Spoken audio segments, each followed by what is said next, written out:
Students, welcome to my channel.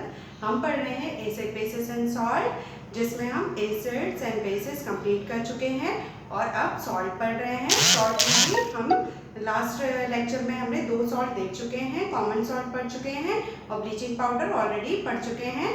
अगर आपने मेरे पहले की वीडियोस वॉच नहीं किए हैं तो प्लीज़ आप पहले सारे वीडियोस वॉच कर लीजिए।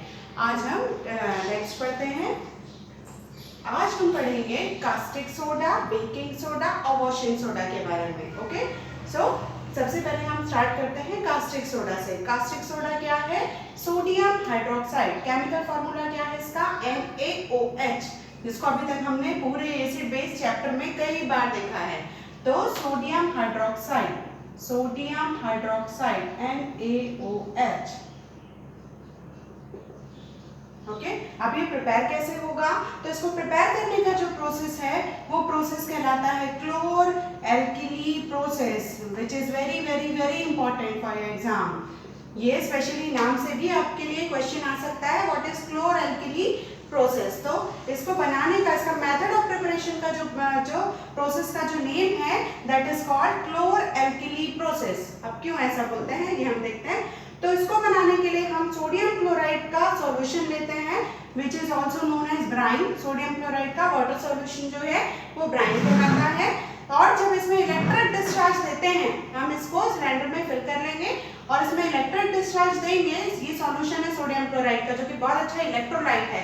इलेक्ट्रोलाइट का मतलब ये है कि जब इसमें इलेक्ट्रिक करंट देते हैं तो ये अपने जो आयन्स है उनमें क्या होता है, सेपरेट हो जाता है Na+ और Cl- आयन में। It contains Na+ and Cl- ion. Okay, तो when you pass electric current, जैसे इलेक्ट्रिक करंट इसमें पास करेंगे तो ये इतने सारे ये प्रोडक्ट्स क्या करेगा, फॉर्म करेगा। कौन कौन से प्रोडक्ट्स फॉर्म करेगा? Sodium hydroxide, which is our main product, जो हमारा मेन प्रोडक्ट है, and chlorine gas and hydrogen gas. तो जो क्लोरीन गैस और हाइड्रोजन गैस, यहाँ पे दोनों टाइप की जो गैसेस है वो एक साथ बनेगी। तो ये क्लोर एल्किली प्रोसेस क्यों कहलाता है?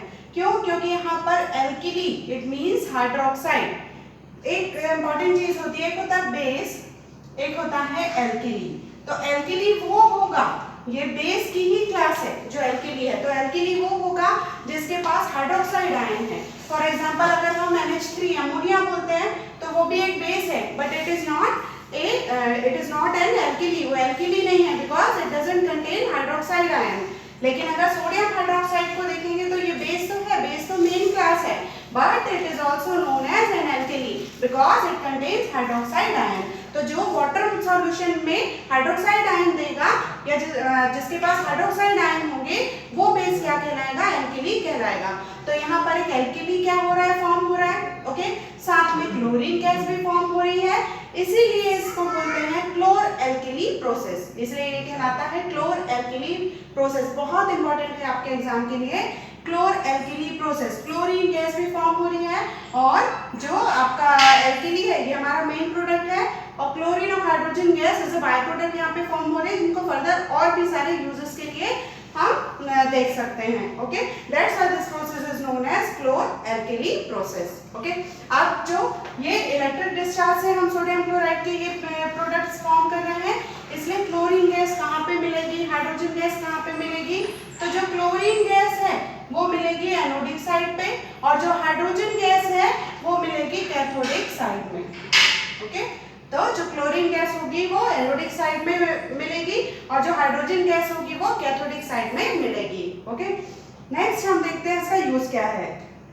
तो यूजेस इसके बहुत सारे हैं, सबसे ज्यादा यूज तो इसका लैब में होता है। तो ये जितने भी हैं यहाँ पे हम सॉल्ट पढ़ रहे हैं उनका सब एक कॉमन यूज तो है कि ये लेबोरेटरी रिएजेंट के जैसे यूज होते हैं। तो कभी एक इंपॉर्टेंट यूज तो कभी याद ना है, तो एक इंपॉर्टेंट यूज तो है ही क्या कि एज अ लेबोरेटरी रिएजेंट। तो लैब में भी इसका यूज होता है। तो डीग्रीसिंग ऑफ मेटल्स, मेटल्स में डीग्रीसिंग के लिए, मतलब मेटल्स में ऑयल अगर लग जाता है तो उसकी डीग्रीसिंग के लिए भी सोडियम हाइड्रोक्साइड को यूज करते हैं।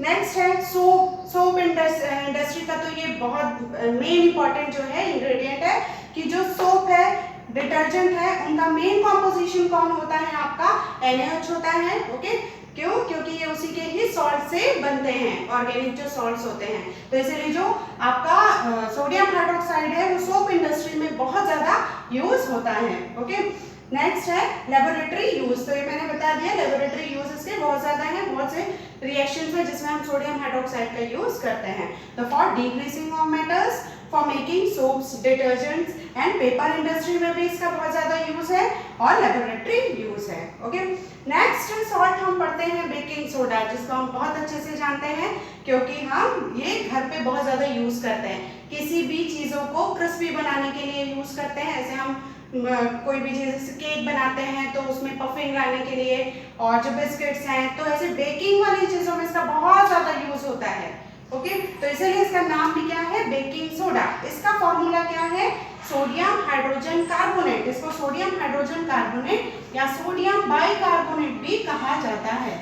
बहुत इंपॉर्टेंट है, दोनों में आपको कंफ्यूज नहीं होना है। वॉशिंग सोडा और बेकिंग सोडा में वॉशिंग सोडा है sodium carbonate, but baking soda है सोडियम हाइड्रोजन कार्बोनेट और सोडियम बाइकार्बोनेट। ओके, अब इसका प्रिपरेशन कैसे होगा, तो इसके प्रिपरेशन के लिए कौन कौन से कंपाउंड्स हमको चाहिए है, तो यहाँ पे भी ब्राइन का सॉल्यूशन, ब्राइन चाहिए, इट मींस NaCl का सॉल्यूशन चाहिए, सोडियम क्लोराइड का, और कार्बन डाइऑक्साइड गैस और अमोनिया गैस। इन सबको जब हम रिएक्ट कराते हैं तो यहाँ पर सोडियम बाइकार्बोनेट या बेकिंग सोडा का फॉर्मेशन होता है।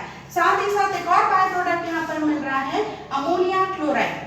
तो यहाँ पर आप देखोगे कि एज अ रिएक्टेंट अमोनिया भी है जो यूज हो रही है। तो जब ये इसको फिर से हम आगे की प्रोसेस में भेजेंगे तो अमोनिया क्लोराइड जब डिकम्पोज होगा तो वो हमको देगा अमोनिया और HCl देगा।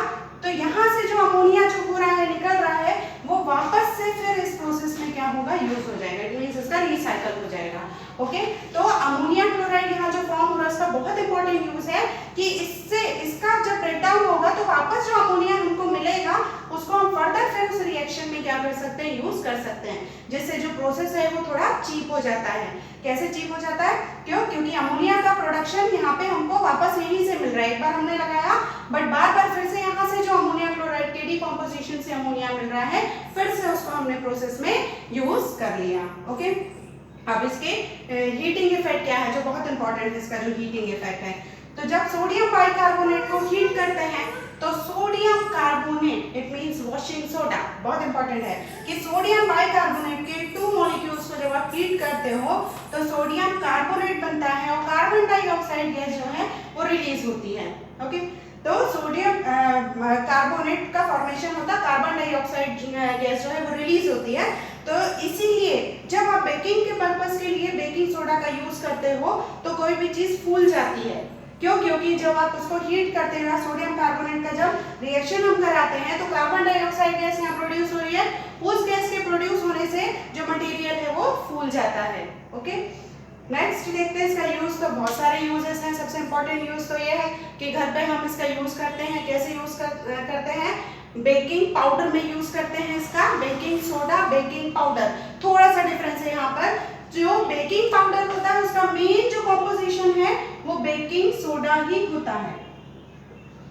ओके, लेकिन इसमें एक एडिबल एजेंट होता है जिसको बोलते हैं सोडियम पोटेशियम टार्टरेट या टार्टरिक एसिड भी। सोडियम पोटेशियम टार्टरेट या टार्टरिक एसिड वो इसमें मिक्स होता है। तो मेन कॉम्पोजिशन तो इसका क्या है, आपका बेकिंग सोडा है, लेकिन थोड़े अमाउंट में यहाँ पर जो है वो एक एडिबल एजेंट मिला होता है, वो क्या है, ऑर्गेनिक एसिड मिला हुआ होता है जिसको बोलते हैं टार्टरिक एसिड या सोडियम पोटेशियम टार्टरेट। तो अगर आप ये घर पे अगर देखोगे तो जो बेकिंग सोडा होगा वो बहुत ज्यादा रिएक्शन देता है, बहुत जल्दी क्विक रिएक्शन देता है, लेकिन जो बेकिंग पाउडर होगा वो थोड़ा सा कम रिएक्टिव होता है, because baking soda pure baking soda है, वो अपनी सारी प्रॉपर्टीज को शो कर रहा है। बेकिंग पाउडर में थोड़े अमाउंट में सोडियम पोटेशियम टार्टरेट या ऑर्गेनिक एसिड भी मिला हुआ है, काम दोनों का ही वैसा है, बट ज्यादा इफेक्टिव कौन है, तो बेकिंग सोडा है। और बेकिंग पाउडर तो केक ये सब में हम दोनों का यूज करते हैं, बेकिंग सोडा भी और बेकिंग पाउडर भी। ओके, नेक्स्ट है एंटासिड्स के जैसे भी इसका यूज होता है, हम पहले भी बहुत ज्यादा इसको पढ़ चुके हैं। Magnesium hydroxide, milk of magnesium है, एल्यूमिनियम हाइड्रोक्साइड्स, ये सब भी क्या है, एंटासिड्स हैं। तो जब स्टमक की एसिडिटी क्या होगी, बढ़ जाएगी, तब भी हम सोडियम बाइकार्बोनेट को ले सकते हैं। तो स्टमक की एसिडिटी जब होगी, बढ़ जाएगी, इट मींस स्टमक का एसिड कौन है, HCl। तो जब इसका एसिडिटी जब बढ़ जाएगी तो ये बेस है सोडियम हाइड्रोजन कार्बोनेट या सोडियम बाइकार्बोनेट, तो ये क्या प्रोड्यूस कर रहा है, सॉल्ट का फॉर्मेशन कर रहा है और वाटर का फॉर्मेशन कर रहा है। तो जिससे क्या होगा, जो H+ आयन है वो तो यही कैप्चर कर ले रहा है, क्या वाटर के फॉर्मेशन में चला जा रहा है वो, तो जिससे जो स्टमक की एसिडिटी है वो डिक्रीज हो जाएगी, बिकॉज H+ आयन जो होंगे वो तो यहाँ वाटर के फॉर्मेशन में यूज हो रहे हैं। ओके, नेक्स्ट देखते हैं सोडा एसिड एक्सटिंग्विशर्स में भी ये यूज होता है। फायर एक्सटिंग्विशर जो होते हैं सोडा एसिड वाले, तो नाम में ही है सोडा एसिड, तो सोडा कौन होगा यहाँ पर हमारा, ये हमारा बेकिंग सोडा, और एसिड कौन होगा, कोई भी एसिड जैसे सल्फ्यूरिक एसिड वगैरह। तो जैसे ही क्या होता है, ये एसिड जो है वो सोडा से रिएक्ट करता है, वो ब्रेक हो जाता है, और हमको पता है कि जब ये ब्रेक होता है तो वो क्या देता है, कार्बन डाइऑक्साइड गैस रिलीज करता है, CO2 गैस को रिलीज करता है, जो क्या करती है, कंबशन को बिल्कुल भी सपोर्ट नहीं करती है, नॉन कंबस्टिबल होती है और बहुत अच्छी क्या होती है, फायर एक्सटिंग्विशर होती है। तो जैसे ही सोडियम बाइकार्बोनेट ब्रेक डाउन होगा, कार्बन डाइऑक्साइड गैस रिलीज होगी और जहां भी आग लगी हुई है या जो फायर होगा वो तुरंत ही क्या होगी, बुझ जाएगी। इसीलिए नाम भी ऐसे ही, आपको याद भी रखने की जरूरत नहीं है, सोडा एसिड। सोडा मीन्स कौन, बेकिंग सोडा, एसिड मतलब सल्फ्यूरिक एसिड या कोई भी एसिड। तो जब ये ब्रेक होगा, it releases carbon dioxide gas, carbon dioxide gas के रिलीज होने से क्या होगा, ऐसा फायर एक्सटिंग्विशर ये वर्क करेगा। ओके, अभी लास्ट हमारा सॉल्ट है वॉशिंग सोडा। तो वॉशिंग सोडा का थोड़ा सा डिफरेंस है, कैसे, सोडियम कार्बोनेट, फॉर्मूला तो हम इसको बोलेंगे सोडियम कार्बोनेट है, बट रियल एक्चुअल फॉर्मूला इसका क्या है, sodium carbonate decahydrated, it means it contains 10 water molecule. ये जो मैंने .10H2O लिखा है ना, वाटर ऑफ क्रिस्टलाइजेशन, ये हम अपनी नेक्स्ट क्लास में कंसीडर करेंगे कि ये क्यों लिखा है ऐसा मैंने। आपने ऐसे बहुत से कंपाउंड देखे होंगे जिसमें अलग से वाटर मॉलिक्यूल रहता है, वो हाइड्रेटेड मॉलिक्यूल कहलाते हैं। अगर ये नहीं होगा मान लो वाटर मॉलिक्यूल, तो ये डिहाइड्रेटेड कंपाउंड कहलाएगा। आप लैब में भी जब जाओगे तो कॉपर सल्फेट को भी देखोगे तो डिहाइड्रेटेड कॉपर सल्फेट अलग मिलेगा और हाइड्रेटेड जो होगा कॉपर सल्फेट अलग मिलेगा। तो ये कौन से वाटर के मॉलिक्यूल हैं हम अपनी नेक्स्ट क्लास में कंसीडर करेंगे।